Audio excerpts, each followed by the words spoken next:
So, um, good afternoon. My name's Emily Kiley. I'm the Director of Graduate Admissions here at UMass Boston. Welcome to the Accelerated Master's Programs Information Session. We are running from 4 to 4:45 today.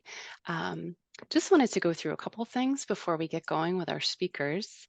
Um, Housekeeping. Everybody's going to talk for about 5 minutes each, and we'll take some questions at the end. Hopefully, we stay kind of on track so you have time to get those questions in. I'm going to ask you to enter your questions into the Q&A as opposed to the chat.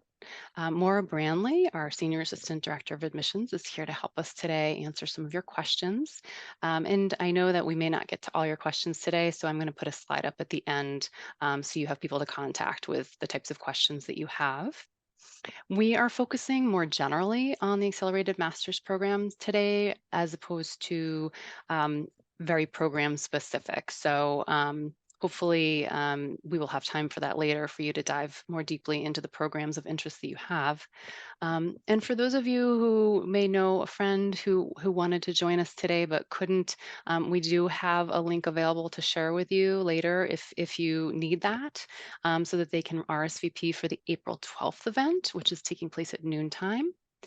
And then lastly, I did ask our speakers today to pop their email addresses into the chat if they are willing to kind of connect with you post-event today. So that said, our speakers are myself, I'm kind of being the MC today, Dr. Hari Constantinidis, Graduate Program Director, Associate Professor of Applied Economics, Joy Salone, Graduate Program Coordinator of Sociology, and thank you to our two current students, Cam Marcinelli and Aiden Harrison in the Masters in International Relations, and Cam is in the Masters in Sociology. So that said, I am going to turn things over to Dr. Constantinidis and let him share some of his words of wisdom with you today. Sure. Thank you, Emily. So let me share my PowerPoint right here for a second. And I hope this is visible. And let me see if I can also pin myself so that you can see me. So I would like to, as Emily said, my name is Hari Constantinidis. I am an associate professor of economics. I am the graduate program director of the Masters in Applied Economics. And I have been at UMass Boston since 2012. I have been teaching in our master's program since the first year I joined as a faculty member, and I have been the graduate program director since 2020. So I would like to share a couple of things about the master's program and why one should be doing an accelerated master's program in particular, what we usually think of as an MA-BA program. First of all, in some ways, it's in the title that these programs are accelerated programs. But I think it's quite important to highlight what a good deal it is to be able to complete an undergrad degree and a master's in 4+1 years rather than in 4+2 years, right? So in some ways, the accelerated nature of these programs is one of the big advantages of these programs because in our program and in other programs as well, you can earn both degrees, both the undergrad and the grad degree, with a reduced number of credits, of total credits.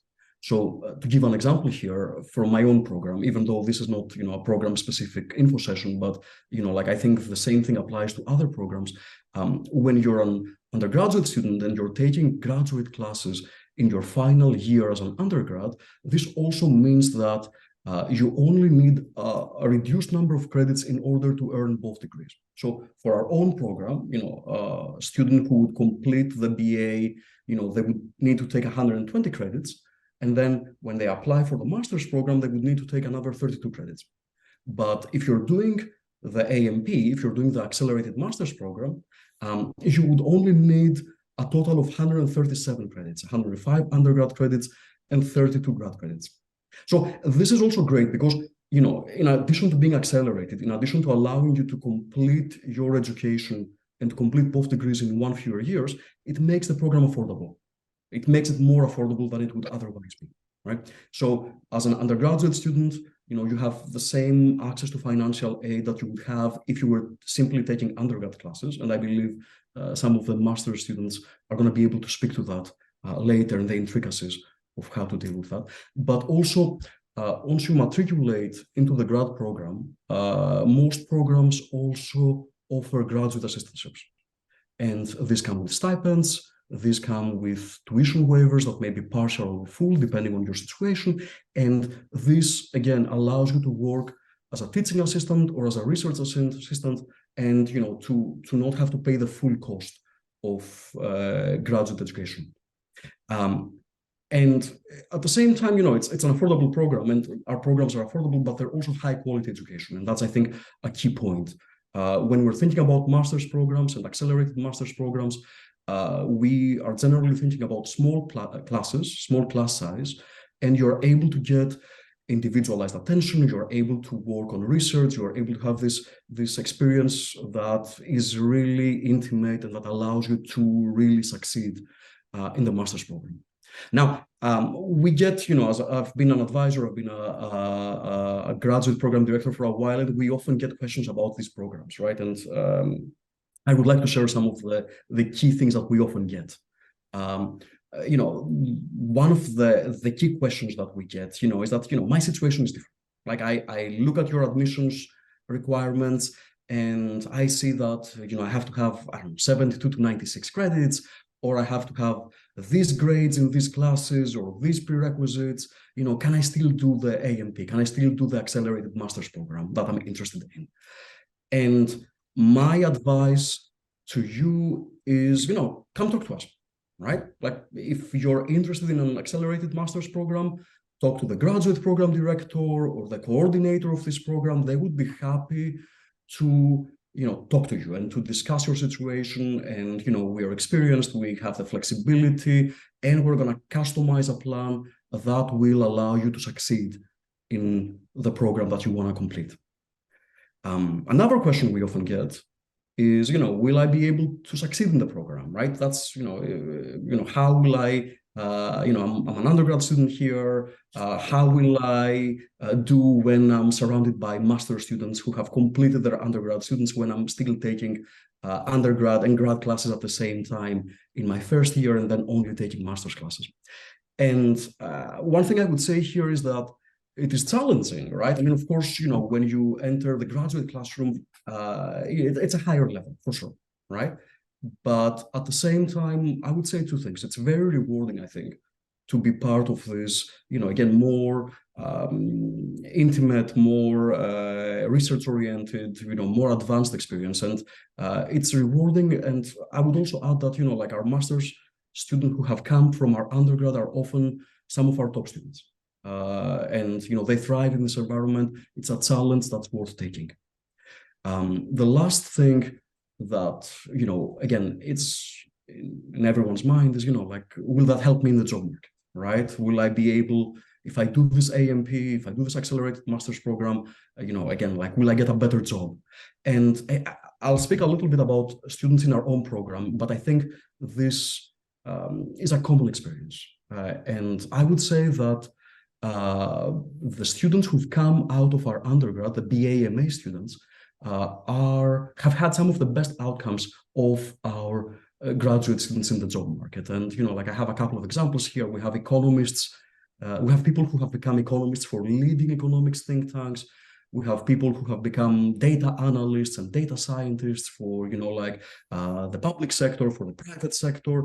And we're talking about our own students, right? We're talking about people who were UMass Boston undergrads and who joined the accelerated master's program and took undergrad classes and grad classes in their last year, and then moved over to the graduate section of the program, right? And I think that's really something worth noting, that our BA/MA students have been doing very, very well in the job market. And getting a BA is great, of course, but getting an MA on top of that with an extra year of classes, I think, is very much worthwhile. The last thing that I would also note is that for our own program, and I think that same applies to other programs, other accelerated master's programs, not everyone, right? But Our program, for example, the master's program is STEM designated, which for international students makes a difference because it allows them to do a 3-year OPT, optional practical training. So I guess the reason why I'm saying this is that doing a master's program, and particularly an accelerated master's program, may open doors to you that may not be available simply out of undergrad. So in some ways, the key point here would be that, if you're interested in an accelerated master's program, talk to us, and we would be happy to give you more information, to talk more about, the specifics of applying, of how it would work for you, and acknowledging that everyone's situation is different. And I'm frankly looking forward to the Q&A, and if people have other questions, I'm happy to answer them. I have my email here. I'm also going to pop it in the chat. And I think that's it from me. Emily, I hope I haven't spent too much time. That was perfect. Thanks, Harry. We'll hear from Joy.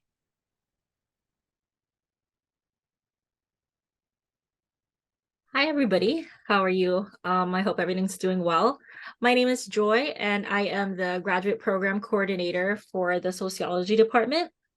Our sociology department has 2 graduate programs, the master's and the PhD program. And I've been with the university for 3 years, 1 year with sociology and 2 years with the School for Global Inclusion and Social Development. So I just want to go talk about the admissions process and give a bit of advice for those of you who are considering an AMP program or are starting the process for applying, or have already applied and have some questions about it. So one of my advice is to reach out to the program director or the program coordinators for any program that you might be interested in. Establishing that relationship with that department is going to be really beneficial to you as you go through the admissions process. You will have questions as you're applying, and you might have come across some issues, and that relationship will really help you out in resolving any issues and any concerns that you might have. For instance, I think Harriet's spoken to some of the requirements or the different requirements for each program, but questions like, I have a 2.9 GPA, but the program requires 3.0. Should I bother applying? And the answer to that is talk to that program. They might tell you that it will depend on the rest of your application if they view applications holistically, or they might advise you to, get that GPA to 3.0 and you would be a good candidate. So it all depends. So talk to the program directors and talk to the program coordinators. You can also ask them questions on how long they want your writing sample to be, or what type of writing sample they want, and who you should approach for the letters of recommendation. Some programs only want you to ask student writers who have reviewed your academic writing. And some programs are okay with receiving a letter from your boss outside of campus or off campus. And even though the application portal will have the details and information that you need to complete your application, each program will have different requirements. And that's why this relationship with the department that you're interested in, or departments, you should also consider putting your eggs in multiple different baskets, because the master's program can be competitive, and it's good to have different options if you're serious about grad school. Let's see. So again, about the differences in the programs. For sociology, we ask that our students be between 60 to 75 credits, but other programs might be less or more than that. I think Harry in his presentation said that they need to be under 95, but for us, we want students to be under 75 credits. And don't be afraid to ask for advice from the program or from other resources on campus. We have resources on campus that will help you create a CV, which is very important for your application. I think they're called the Academic and Career Engagement and Success Center. You can go to them and ask them I don't know what a CV is, or I have nothing to put on a CV. What should I write? So that's very important, because your CV is essentially your resume. And this is something that the reviewers and admissions committee will consider very carefully. You can also ask for advice about how to approach your faculty members for a letter of recommendation, or just what the proper etiquette is for those. For example, you might, 2 weeks is about a good timeline for asking someone to write you a letter of recommendation, and generally very respectful. I would also advise, you plan out your application process and create a timeline for yourself so that you give yourself enough time to carefully craft those writing, that personal statement or that statement of purpose. And again, it'd be a good idea to already have a relationship with the department, so you can ask them, what kind of statement are they looking for? Are they looking for a more technical statement of purpose where this is who I am and this is my research, or would they like more about your about who you are and what your other experiences have been, or do they want to hear more about what you intend to do in that graduate program? So these are the kind of good questions to ask the graduate directors or the graduate program directors or program coordinators from the programs you're interested in. And I will now talk about something that can get a little iffy about credits, or not necessarily iffy, but it can get very, very confusing, because the graduate credits, one of the great things about an AMP program is you'll be able to save money and save time, as Harry has said, because you will be taking graduate courses as an undergraduate and filling your general electives with graduate courses, which is a really, really big plus, and a lot of money is saved. But the important thing is, those credits only count towards general electives and not major electives. So this is something that you need to be careful about. Talk to your undergraduate advisor and make sure that everything is on track and that you're on track, and make sure that the courses that you're taking, credits won't overlap, and all of those things. Just keep open communication with your advisor and whoever you're talking with, or your advisors for your grad program once you get in. So I'll also talk about a little bit about an AMP student's journey, but I'll leave most of that to Cam, who's one of our MA students in sociology. So in our program, our students often take courses, the core courses, especially with the master's and the PhD students, and their AMP students will have the same advisor as the master's students, which is generally the graduate program director. It might be different for other programs, but that's who the advisors are for our MA students, and then the PhD students have a different advisor. And in our program, we also require students to meet regularly with their advisor so that they can have a discussion on and receive advice on what courses to take, and as well as other options or opportunities that are available for them. For example, we have independent studies that will allow them to perhaps work closely with a faculty if they're interested in writing something that can be possibly publishable. So that's something that can only come up if you have conversations with your advisor. And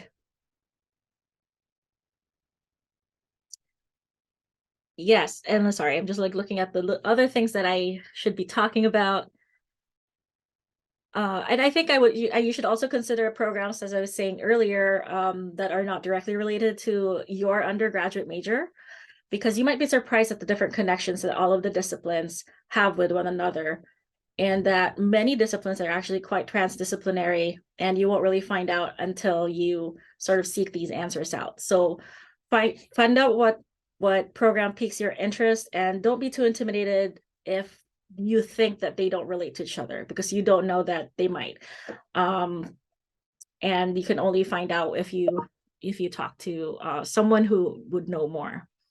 And again, I'm just going to really drive this point that it really does just save a lot of time and money. And I think Cam will be able to really speak on that one. And I also think that the experience in the classroom where you share with master's students or other graduate students is unique, and I think is very beneficial for your growth as a student and as a scholar, because you will hear from your peers that have taken more classes than you and will have more experience to share in class discussions. And I think that is generally a positive experience. I think that's all I have. Yeah. Yeah, thank you so much. Joy. Awesome. Cam, to you. Hi, everybody. Let me see if I can. There you go. Oh, thank you. I was like, oh. So like I have been introduced, my name is Cam. I'm a master's student in the sociology department. I applied for the AMP in the fall of 2020 while we were still remote during COVID. They were like accepting, I think they moved the acceptance window or the application window. So I was able to apply in the fall for a spring start, which was really nice. And I think, at least in our program, I think they kept it that way for BAMA students. My undergrad advisor at the time actually suggested I look into the program because she thought I'd be a good fit. And so I did. And then I started it in the spring when we were still remote, which was interesting for sure. There were several adjustments for me when I started in the program. But the biggest one was probably learning to balance undergraduate coursework and like classroom expectations with those of like the grad level. And I think Harry touched on this kind of briefly and maybe Joy a little bit too. But because grad level courses are a lot smaller, and they're led like seminars with a lot more discussion and interaction, it was a bit of a culture shock at first, just because I wasn't used to having to like talk so much in classes. But I adjusted to that pretty quickly, I think. And it's nice too, because unlike in undergrad, you're going through these grad seminars with the same group of people essentially, or like roughly the same group. So you have a real opportunity to be able to like be part of or to build a community with your classmates, which is really awesome. And that also makes it easier in the end to be able to talk more in class, and it creates kind of like a, I'll call it like a safe space, I guess, to be able to offer up your ideas in class. And it makes you a lot less scared of saying the wrong thing or like asking questions, because it really cultivates more of like a learning environment, I'd say, than undergrad, which was really nice. And then just like the classes are led differently, like I mentioned, the workload's a lot different. So there was a lot more reading and writing, and at least in social anyway, a lot more like presenting.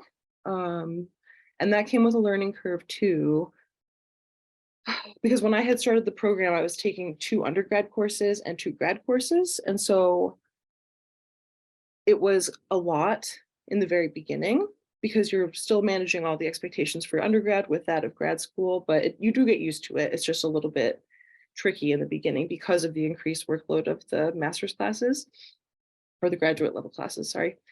Because you kind of have like one foot in each world, so to speak. So, and especially because grad seminars usually meet once a week, and I was still going to undergrad classes like 2 or 3 times a week. The scheduling got a little tricky to navigate, but like I said, you get used to it pretty quickly. And then while there were challenges or like adjustment periods, there are definitely some tips that I would find helpful if I could like talk to the past me, I guess. But the AMP is a great opportunity because in a lot of ways it makes grad school more accessible for students like me who otherwise might be deterred from or intimidated by like the process of grad school. It's especially valuable for people who know that they want to continue on to grad school in general, whether that's for a PhD or like a master's degree at another university later, because it lets you get your feet wet and make sure that that's actually something that you want to do. The biggest tip I think I have is to make connections with people in your program. That's like huge in my opinion. And like I said earlier, with the scheduling stressors and whatnot, sometimes it can get a little bit tricky, but I like can't stress enough that if you start in a program, like our sociology department has a lot of like events in the department. And if they hold them regularly, whether those are social events through the university or academic talks or like just going out for coffee with your classmates, just like make sure that you go. Because I think that the AMP students might be like particularly susceptible to feeling kind of isolated because of the unique position that they occupy. Like when you're still an undergrad and a grad student, it's just like a weird position to be in. So it's really important to make friends. Can't stress it enough, especially because you see the same group of people over and over and over again. So it definitely helps. And then that also goes, of course, for connecting with your professors and your grad program coordinator and director and advisors and all the faculty that you work with, because you're in an environment now where you're working much more closely with faculty than you do in undergrad. So it's really in your best interest to take advantage of like the support and guidance that they want to give you and to build relationships, because I think networking is really important. And I'll just touch quickly on the financial aid process, for me, it was pretty much the same as it was in undergrad, at least for like that year where they both overlapped. So you fill out the FAFSA, you get an offer for grants and loans, you accept and decline them. I was still eligible for a lot of undergraduate loans and scholarships and whatnot during that, the final year of my undergrad. And then depending on the program you're applying to, like Harry said earlier, there's usually assistantships and like other funding opportunities after you're done with the undergrad requirements. So I was able to take advantage of some assistantships in our department, and I got funding, which was awesome. And a little tuition waiver, or not a tuition waiver, a stipend, which is really good. And it should be worth noting though that when you are coded as a grad student officially, there are some grants that you're not eligible for anymore. Like the Pell Grant is one that comes to mind, because that's only available for undergraduates. And then I'm technically graduating this spring with both my BA and my MA, which is very exciting. And I applied for and got into the sociology PhD program here, because I can't get enough. So I'll be continuing on. Thank you.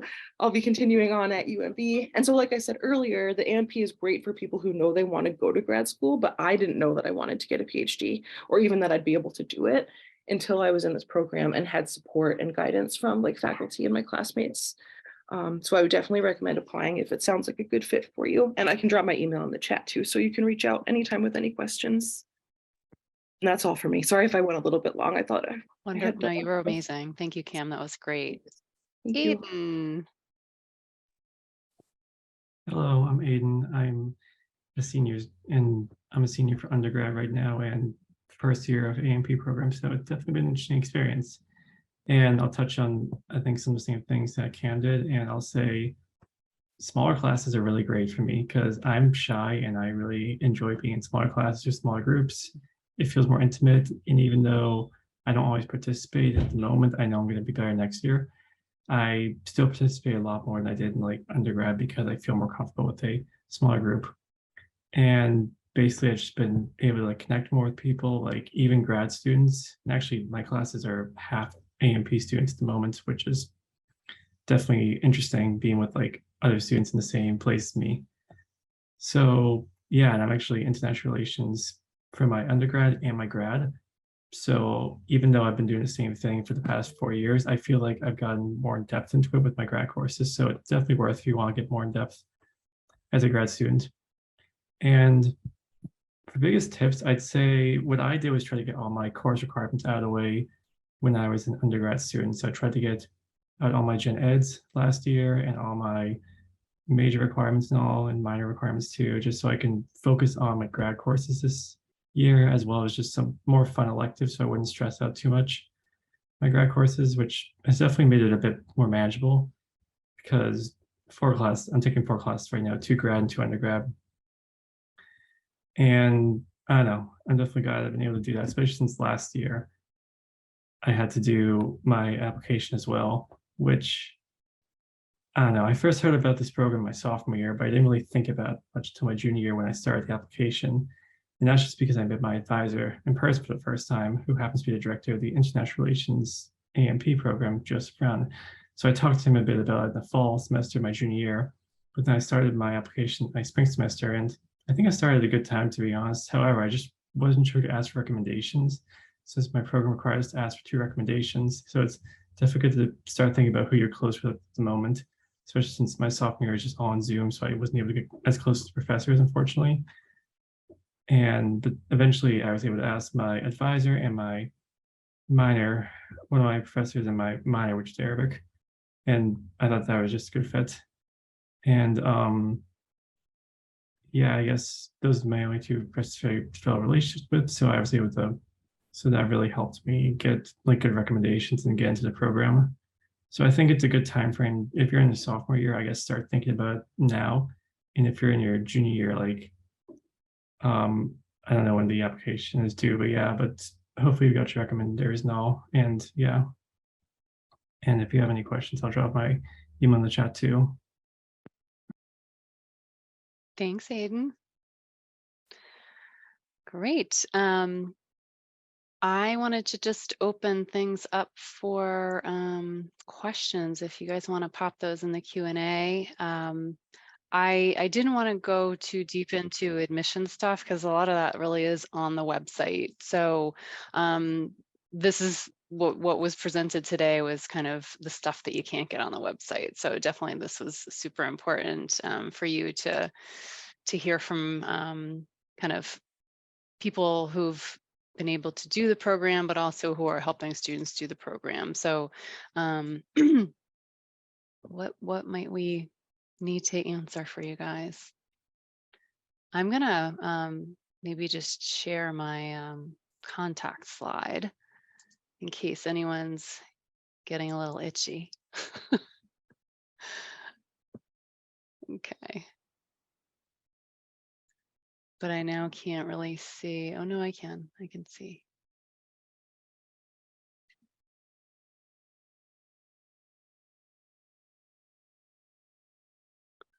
All right. My gosh, we must have done a really good job. Well, I will fill some airtime here if I can. I did want to say that as you're applying to the program for AMP, you'll see a link that I've shared on the slide to the application. That application is affectionately called the SLATE application. Not that you would really know that, but that's the UMass Boston application.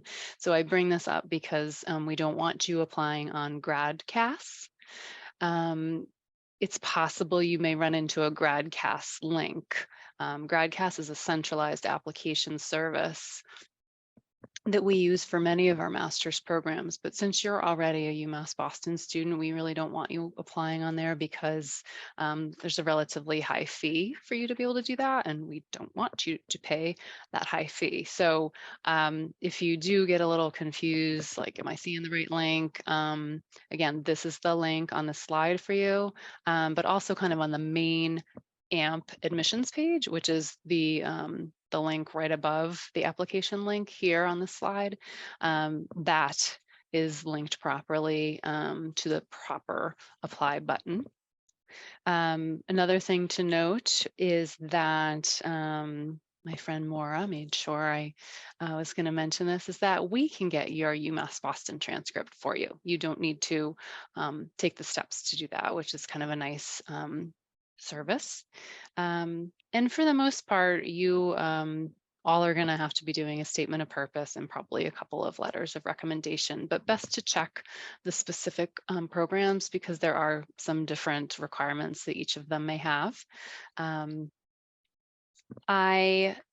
We are looking to streamline deadlines, FYI. However, we know that deadlines are posted as they are on the website. So if you do run into any trouble with deadlines, you can definitely check in with the program and/or admissions, and we can help guide you on that.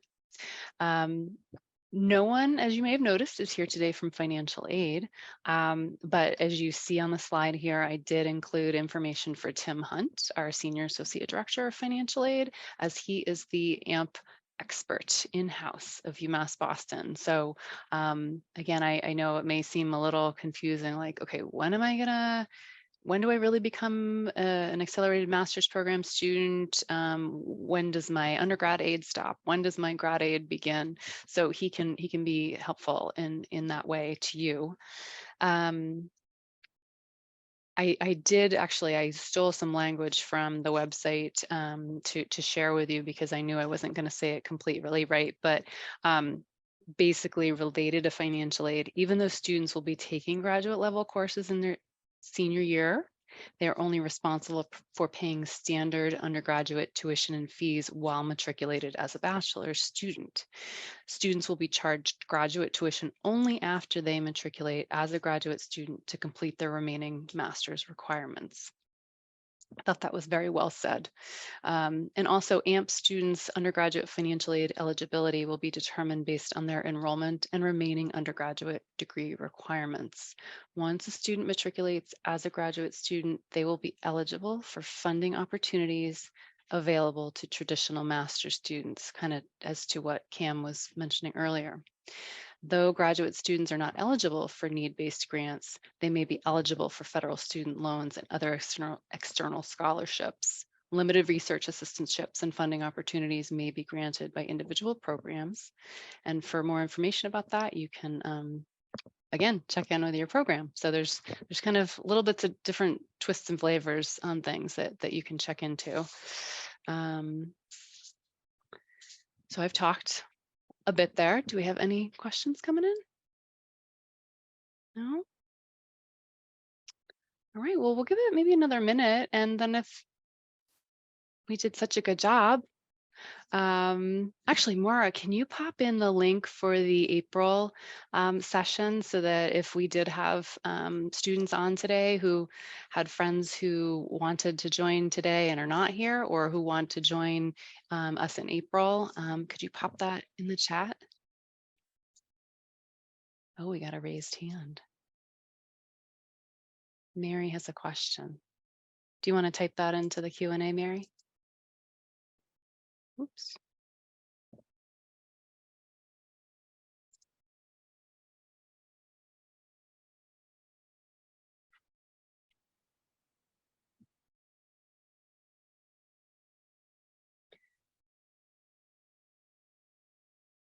Maybe Mary didn't mean to do that.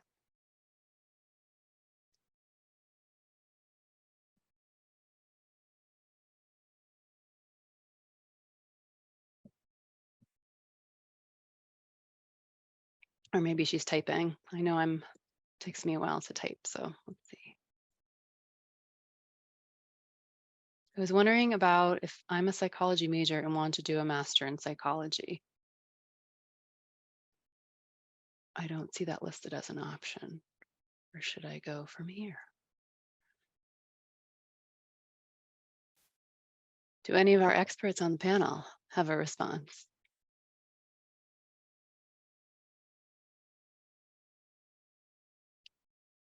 I would say, sorry, I don't want to like interrupt if anybody else was going to. Zoom is so weird.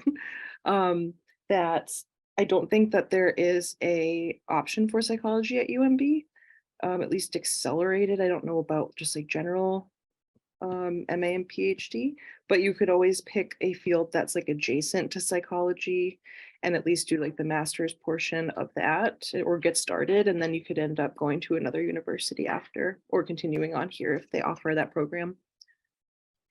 Great suggestion. Yes, and I think I'll just add in that as far as I know, the closest to psychology would be mental health counseling or clinical psychology, which are grad programs. But I'm not sure if they have an accelerated program.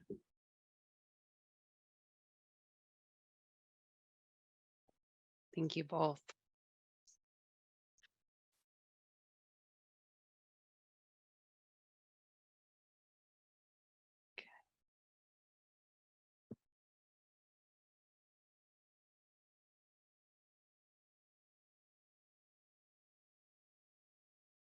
Any more questions?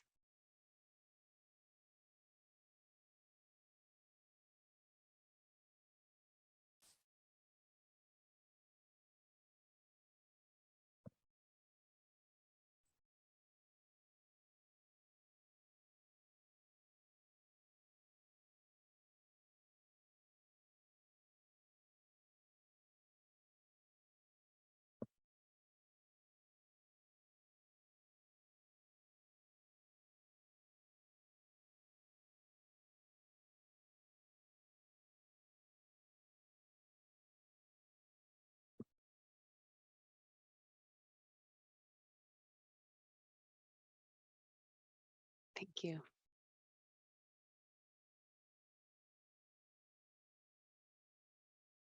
I'm going to share the contact slide once more, in case anyone needs it.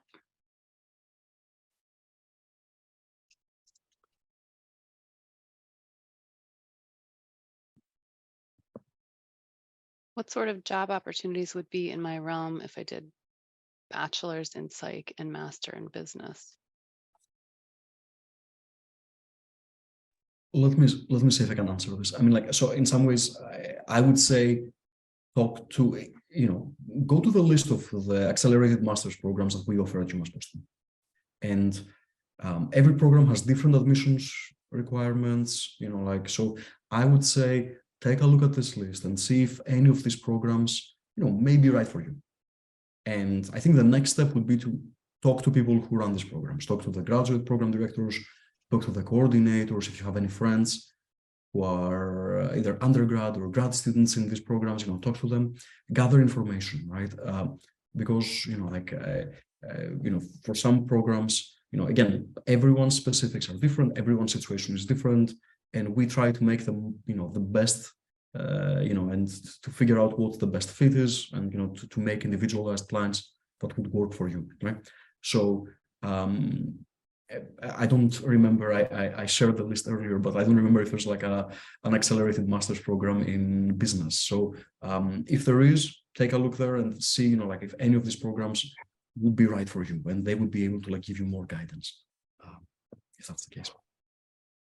Yeah, there is a business administration one, so that's a good idea. I mean, I wonder too, Mary, if the psych and the master's in business might be interesting, working for some some sort of corporation, kind of being, if it's, I don't know if you want to go into kind of mental health counseling, but maybe something with HR, something HR related. But yeah, I mean, check in with the business program and see if you can pick their brains a little. It's as Cam was saying, I think it's really important to network around here. So any conversation is opportunity for more knowledge.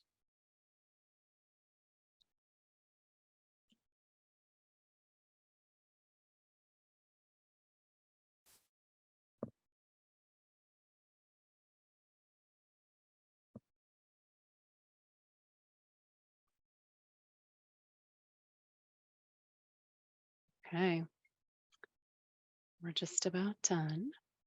I want to thank everybody who joined us today. I also want to thank our panelists, and we look forward to hearing from you with any questions, and maybe we'll see some of you again on the April webinar, but it really is, the aim is to have the same content as today, just scheduled at a different time for students who couldn't make today. So thanks for joining us. Take care. Have a great rest of your day, everybody.